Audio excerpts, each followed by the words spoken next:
Yeah, my name is Niamh Wilson. I work for the Domestic Violence Advocacy Service, and I'm here to speak on their behalf and on behalf of all the women and children in Sligo Leitrim. And your question is? My question is, and I talked to lots of the candidates here, particularly those of you who are likely to get in, what will you do to ensure that there is a refuge established for women and children in Sligo Leitrim? We are the only area in Ireland that does not have a refuge. Gabriel, come in on that, please. Thank you, Chair, and thank you, Niamh. Just yesterday, or maybe it was today, they broadcasted, I think today, I called for a refuge to be placed in this area.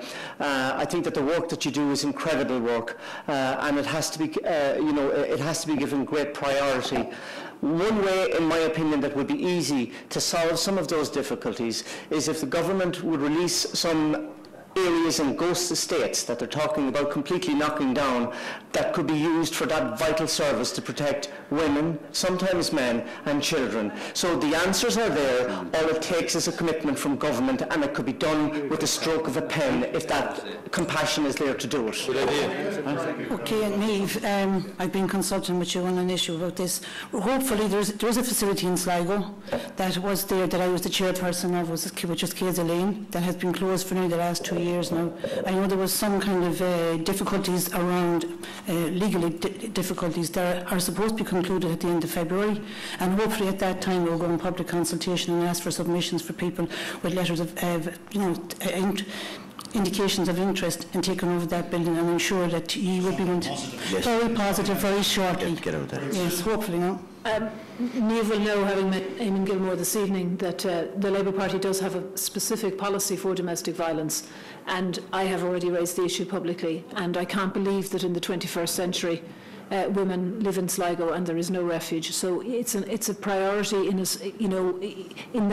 as part of our domestic violence strategy.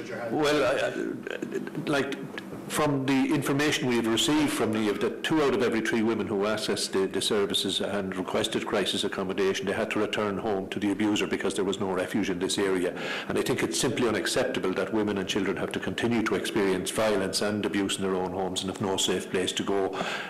I'm a long-time supporter of the wonderful work of the DVAS, and I fully support their campaign for a refuge to be located in Sligo. And I know mindsets have changed. I remember raising this issue quite a number of years ago at a local health committee meeting, and I was told there was no abuse of women in Sligo. Yeah. It's on the record. And I was actually criticised for even suggesting there was a need for this facility. Kieran, I've had occasion to contact the domestic DVAS in respect of people in the constituency who were in a very serious and dangerous place. I think it's scandalous that there is no residential centre. I think it's symptomatic of the fact that politicians, local politicians and at national level, are not listening. So what I would do, if I'm elected to TD, whether I'm in opposition or in government, I'll make damn sure that those who make the decisions will listen. Okay, Mark, you want to comment on that? Yeah, I actually chair the group for the No, please let the man talk. Come on, Mark.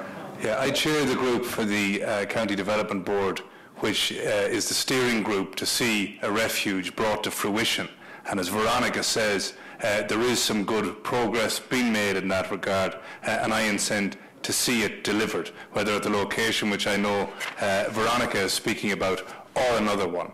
There are funding mechanisms in place which we can avail of, but what we must have is a commitment from all agencies to move that forward as quickly as possible, and I'll certainly be fully devoted to that.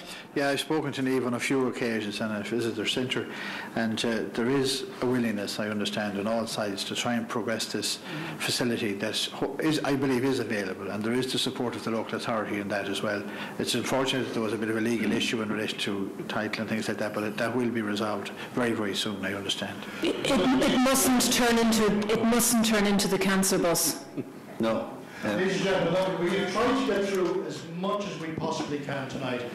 It is a mammoth task, covering 13 people.